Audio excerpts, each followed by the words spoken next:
नमस्कार दोस्तों। आपको पता है कि हमारे पास जो शास्त्रीय लैंग्वेज पहले से मान्यता प्राप्त जो हैं, तमिल है, तेलुगु है, कन्नड़ है, मलयालम है और इधर उड़िया और संस्कृत है। इन 6 लैंग्वेज में और 5 लैंग्वेज, 5 शास्त्रीय भाषा और ऐड हो गए हैं, जैसे असमिया, प्राकृत, पाली, मराठी, बंगाली। और ये 5 ऐड हो जाने से अब भारत में शास्त्रीय भाषा की संख्या 11 हो गई है।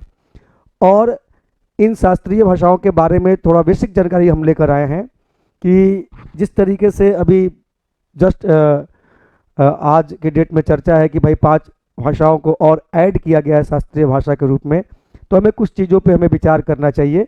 जैसे हमको ये जानना चाहिए कि इस शास्त्रीय भाषा की मान्यता देने का ऑथोरिटी किसके पास है, मान्यता देने का। दूसरा, हमें ये जानना चाहिए कि इसके मेजरमेंट क्या है, मापदंड क्या है, कैसे शास्त्रीय भाषा को, किसी लैंग्वेज को शास्त्रीय भाषा का मान्यता दिया जाता है।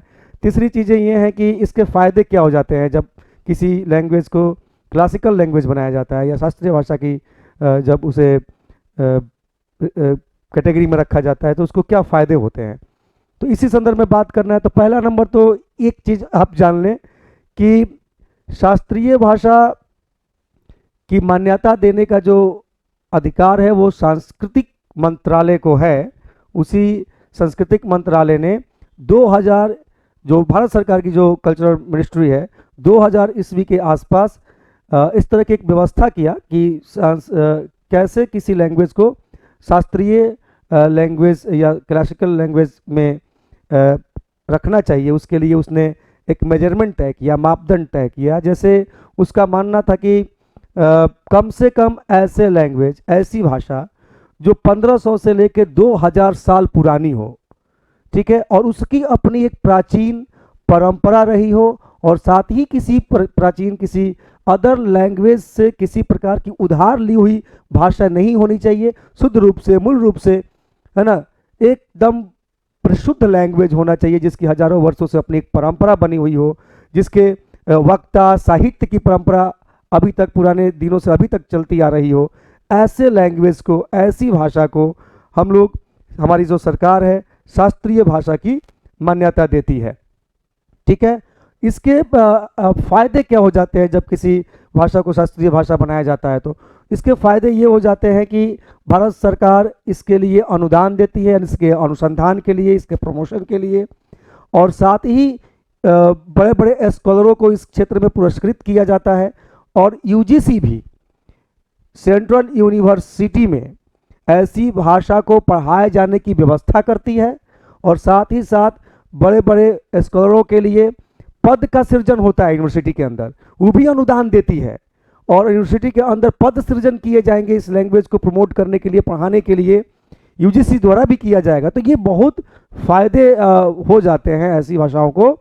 और साथ ही जो 6 भाषा हमारी थी उसके साथ जो 5 अन्य ऐड हो गई। आपको पहले से पता है कि हमारी ये सबसे जो पहली भाषा थी तमिल, 2004 में इसको शास्त्रीय भाषा की कैटेगरी में रखा गया। उसके बाद 2005 में संस्कृत को रखा गया। 2008 में आपको पता होगा कन्नड़ और तेलुगु को रखा गया, और 2013 के अंदर मलयालम को, और 2014 के अंदर उड़िया भाषा को शास्त्रीय भाषा की कैटेगरी में रखा गया था। अब 5 भाषाएं और ऐड हो गई हैं। इससे अब भारत में शास्त्रीय भाषा की संख्या बढ़ के 11 हो गई है।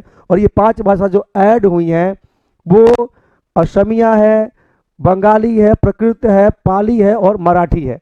ठीक है। अमित शाह का मैंने आज ही पेपर में ट्वीट पढ़ा था कि पाली और प्राकृत भाषाओं को शास्त्रीय भाषा का दर्जा देकर सांस्कृतिक विरासतों के संरक्षण, संवर्धन के प्रति कटिबद्धता दर्शाई गई है। ये भाषाएं भारतीय ज्ञान परंपरा को फिर दुनिया भर में ले जाने का माध्यम बनेंगी। और साथ ही मैंने कुछ बातें और भी इसमें ऐड ऑन किया है। जैसे पीएम नरेंद्र मोदी की अध्यक्षता वाले केंद्रीय कैबिनेट ने मराठी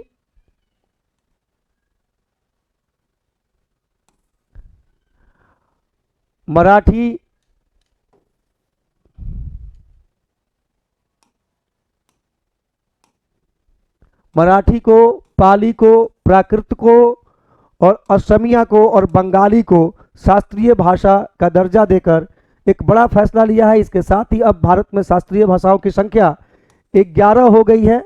इससे पहले तमिल, आपको मैंने बताया कि तमिल 2004, संस्कृत 2005, तेलुगु और कन्नड़ 2008,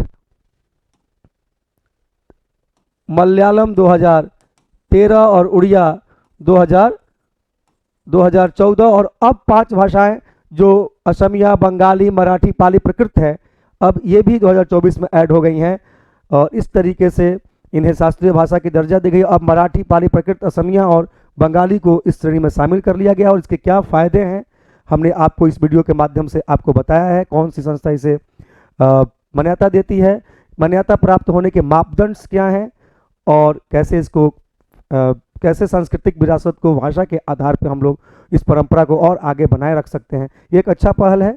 ठीक है, हम समझते हैं कि एक छोटी सी वीडियो में आप शास्त्रीय भाषा के इंपॉर्टेंस को समझे होंगे। बीपीएससी, यूपीएससी में शास्त्रीय भाषाओं से प्रश्न आते रहे हैं कि निम्न में से कौन सी भाषा शास्त्रीय भाषा है, कौन सी भाषा शास्त्रीय नहीं है, ऐसे प्रश्न आते रहे हैं। ठीक है, धन्यवाद।